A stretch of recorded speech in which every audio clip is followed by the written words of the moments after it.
Assalamualaikum warahmatullahi wabarakatuh. Alhamdulillahi rabbil alamin. Wabihi nasta'in. Wa ala umur dunya waddin. Wassalatu wassalamu ala asrafil anbiya'i wal mursalin. Wa ala alihi wa sahbihi ajmain. Amma ba'du. Yang pertama-tama, yang paling utama, kita hanturkan puja dan puji syukur kehadirat Allah Subhanahu wa Ta'ala, yang mana dengan nikmatnya, yang mana dengan karunia-Nya, yang mana dengan pemberiannya kita dapat berada di bulan yang penuh rahmat dan ampunan dari Allah Subhanahu wa Ta'ala ini, yakni bulan suci Ramadan. Sahabat-sahabat kurma sekalian, bagaimana puasanya? Saya doakan supaya puasanya lancar sekalian. Faqad qala Allah fil Qur'anil Karim wa huwa asdaqul qailin. A'udzu billahi minasyaitonir rajim. Bismillahirrahmanirrahim. Wa ma khalaqatul jinna wal insa illa liya'budun. Dan tidaklah aku ciptakan jin dan manusia kecuali untuk beribadah kepadaku. Allah berfirman dalam Al-Quran seperti itu. Maka kita sudah sewajarnya bagi kita umat manusia untuk beribadah kepada Allah, terutama di bulan yang suci ini, di bulan yang dimana mungkin di bulan-bulan biasa kita beribadah pahalanya cuma 1 atau mungkin setengah atau mungkin berapa. Sedangkan di bulan ini Allah sedang ngasih promo, Allah sedang ngasih berlipat-lipat kali ganda kalau kita melakukan amal baik di bulan ini. Beratus-ratus sampai beribu-ribu kali lipat amal yang akan kita dapatkan.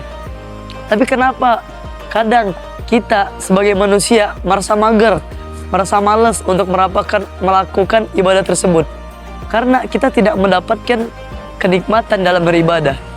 Apa itu kenikmatan dalam beribadah? Sayyidina Utsman berkata dalam kitab Nashihul Ibad, syarah kitab Nashihul Ibad, makalah ke-8 bab ke-4. Halawatul ibadah, aku menemukan kenikmatan dalam beribadah fi arba'atin asya'a, pada 4 perkara. Yang pertama, al-ada'u faraidillah, ketika melakukan kewajiban-kewajiban Allah. Apa kewajiban Allah? Banyak kewajiban Allah, saudara-saudara sekalian. Mulai dari puasa, yang paling utama salat, dan yang lainnya zakat, dan naik haji bagi yang mampu adalah kewajiban dari Allah Subhanahu wa Ta'ala. Kemudian yang kedua, cara mendapatkan kenikmatan dalam beribadah adalah wajtaribu ma haramallah, menjauhi apa yang dilarang oleh Allah. Apa yang dilarang oleh Allah? Berdusta, sumpah palsu, minum khamar, dan yang lainnya.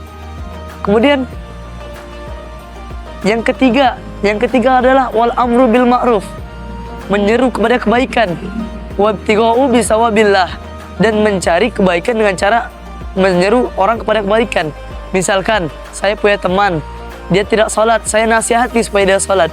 Saya punya teman, dia ngomongin orang, saya nasihati supaya tidak ngomongin orang. Itu namanya wal amru bil ma'ruf wabtigha'u bisawabillah, yaitu mencari pahala dengan cara menyeru kepada orang lain.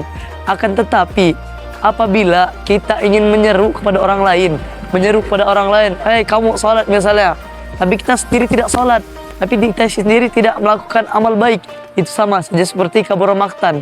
Apa kabur maktan? Allah berfirman dalam Al-Quran, Bismillahirrahmanirrahim, kabur maktan indallaha lima taquluna ma la taf'alun. Orang kabur maktan itu, dia menyeru tapi dia tidak melakukan, dia menyuruh tapi dia tidak melakukan. Itu namanya kabur maktan. Na'udzubillah kalau kita sampai menjadi orang kabur maktan. Walaupun ada hadis Nabi yang berkata begini, tidaklah gugur kewajiban seorang muslim untuk menasihati muslim yang lainnya walaupun dia seorang pezina. Walaupun ada hadis yang menyatakan begitu, akan tetapi hadis tersebut tetap merujuk kepada Quran yang berbunyi kabur maktan indallaha lima taquluna ma la taf'alun.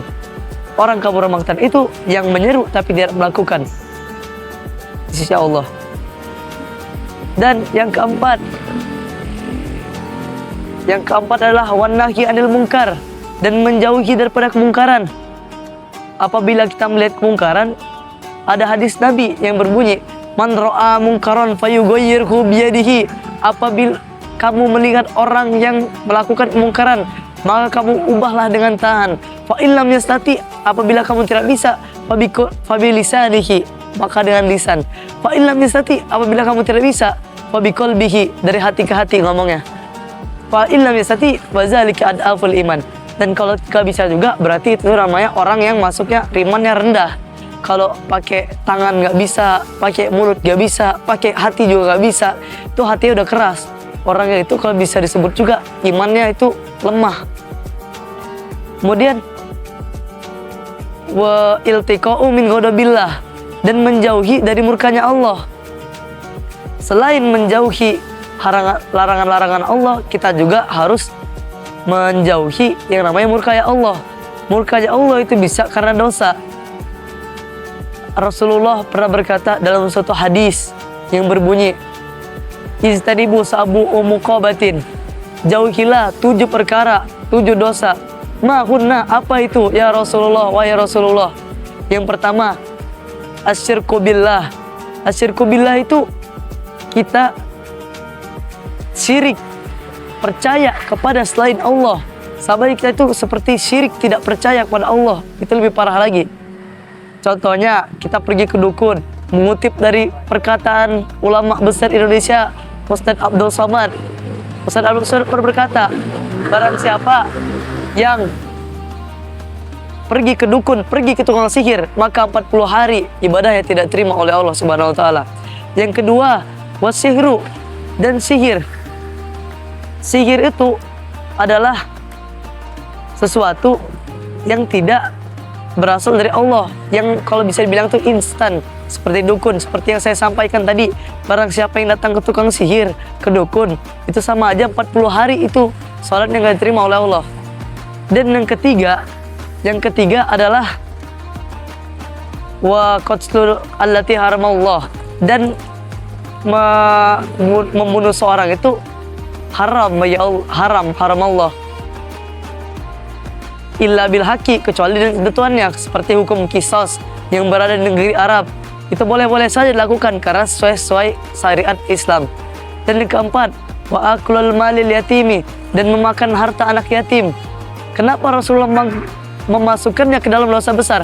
Karena Rasulullah itu paling resep, paling seneng sama orang anak yatim, paling kasihan sama anak yatim.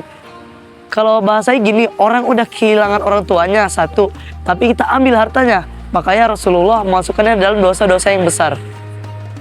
Kemudian yang kelima, wa aklul malir riba, dan memakan harta riba. Harta riba itu seperti bunga.